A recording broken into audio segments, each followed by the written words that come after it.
आज की कहानी का शीर्षक है तेनालीराम और चोर। तो चलिए कहानी शुरू करते हैं। एक बार की बात है, तेनालीराम एक लंबी यात्रा पर निकले। उन दिनों यात्रियों को दूसरे शहर तक पहुंचने के लिए घने जंगलों को पार करना पड़ता था। रास्ते में एक और यात्री तेनालीराम के साथ जुड़ गया। यह क्षेत्र चोरों से भरा हुआ है। मुझे डर है कि वे मुझे लूट सकते हैं। क्या मैं आपके साथ यात्रा कर सकता हूँ? उस आदमी ने तेनालीराम से पूछा। तेनालीराम बिना किसी हिचकिचाहट के सहमत हो गए। उस शाम दोनों आराम करने के लिए एक स्थान पर रुके।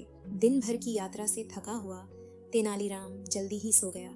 हालांकि उसका साथी इसी पल का इंतजार कर रहा था। वास्तव में वह एक चोर था जो इस तरह यात्रियों को अपना शिकार बनाता था। वह चुपचाप उठा और तेनालीराम के तकिए के नीचे देखा। ध्यान रखा कि वह जाग न जाए। उसे कुछ नहीं मिला। इसके बाद उसने तेनालीराम की जेबों की अच्छी तरह से तलाशी ली, लेकिन उसे निराशा हुई कि उसे एक भी सिक्का नहीं मिला। फिर उसने तेनालीराम के पास मौजूद बंडल को खोला, इस उम्मीद से कि उसमें कुछ मूल्यवान चीज मिल जाएगी। फिर भी उसे कुछ नहीं मिला।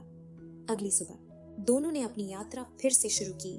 जैसे ही रात हुई वे फिर आराम करने के लिए रुक गए। तेनालीराम गहरी नींद में सो गया, जबकि उसके साथी ने उसकी खोज फिर से शुरू कर दी। पैसे या कीमती सामान मिलने की उम्मीद में उसने तेनालीराम के सामान की सावधानी पूर्वक जांच की। एक बार फिर उसे निराशा हाथ लगी। अगले दिन यात्री पवित्र शहर तिरुपति पहुंचे और अब उनके अलग होने का समय हो गया था। साथी ने हार कर चोर होने की बात कबूल कर ली। मैं पहले कभी असफल नहीं हुआ, लेकिन इस बार मुझे कुछ नहीं मिला। अब जब हम अलग हो रहे हैं तो कृपया मुझे बताएं कि आपने रात में अपना पैसा कहाँ छुपाया था। चोर ने विनती की। उसने स्वीकार किया, जब तक मैं आपका रहस्य नहीं जान लूंगा मुझे नींद नहीं आएगी। तेनालीराम ने मुस्कुराते हुए कहा, जब मैंने तुम्हें देखा तो मुझे पता चल गया कि तुम चोर हो। मैंने अपना पैसा ऐसी जगह छिपाने के लिए सावधानी बरती जहां तुम कभी देखने के बारे में सोच भी न सको। पर कहाँ? मैंने हर जगह खोजा, चोर ने भ्रमित होकर कहा। क्या तुमने अपने तकिए के नीचे जांच की? तेनालीराम ने पूछा। मैंने तुम्हारे तकिए के नीचे खोजा और कुछ नहीं मिला। मैं अपने तकिए के नीचे तुम्हारे पैसे क्यों ढूंढूंगा? घबराए हुए चोर ने पूछा। तेनालीराम ने मुस्कुराते हुए कहा, क्योंकि मैंने पैसे तुम्हारे तकिए के नीचे छिपा दिए थे।